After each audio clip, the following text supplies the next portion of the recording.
مسلم شہزادی on line.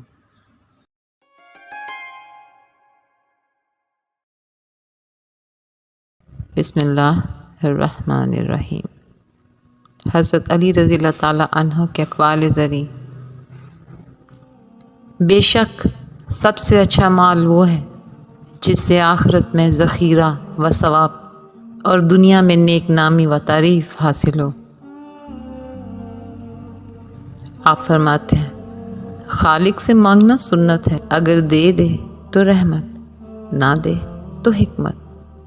مخلوق سے مانگنا ذلت ہے، اگر دے دے تو احسان، نہ دے تو شرمندگی۔ محبت کا اصل حقدار تو تمہارا رب ہے، تم بس اپنے رب کے آگے جھکو، وہ کسی اور کے آگے جھکنے نہیں دے گا۔ جب تم پر کوئی مشکل آ جائے تو کسی کا احسان نہ لو، کیونکہ مصیبت 4 دن کی ہوتی ہے اور احسان زندگی بھر کا ہوتا ہے۔ حضرت علی کرم اللہ وجہ الکریم سے پوچھا گیا کہ جانور اور انسان میں کیا فرق ہے؟ آپ نے فرمایا کہ جو صرف اپنے لیے سوچے وہ جانور ہے، اور جو دوسروں کے لیے سوچے وہ انسان ہے۔ جب لوگ تمہیں تکلیف میں اکیلا چھوڑ دیں تو جان لو کہ اللہ تعالیٰ تمہارے کام کا ذمہ خود لینا چاہتا ہے۔ خواہشیں بادشاہوں کو غلام بنا دیتی ہیں، مگر صبر غلام کو بادشاہ بنا دیتا ہے۔ 3 رشتے بے نقاب ہو جاتے ہیں: بڑھاپے میں اولاد، مصیبت میں دوست، اور غربت میں بیوی۔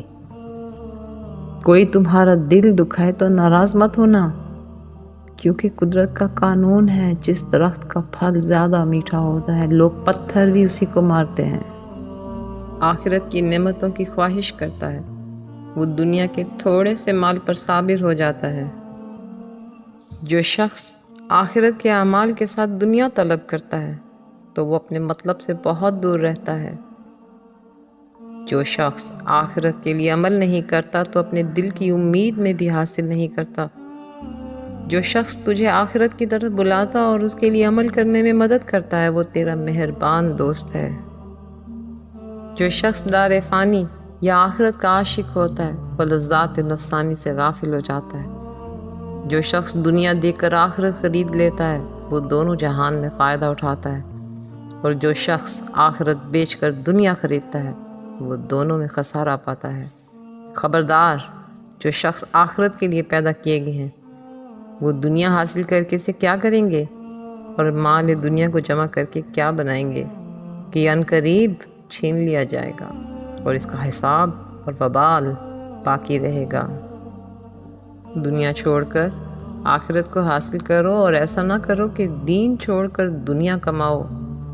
دنیا کے قلیل مال کو آخرت کی کثیر نعمتوں کی خاطر اور یہاں کے تنگ مکان کو آخرت کے وسیع محلوں کی خاطر چھوڑ دے۔ دنیا کی ثروت اور مالداری آخرت کی فقیری اور محتاجی ہے۔ دنیا فانی سے اس آخرت کے لیے جو ہمیشہ باقی رہے گی اور کبھی تجھ سے الگ اور جدا نہ ہوگی، کچھ حاصل کر لے۔ اللہ تعالیٰ آپ سب کا حامی و ناصر ہو۔ ویڈیو کو لائک، شیئر اور سبسکرائب ضرور کیجیے۔ جزاک اللہ۔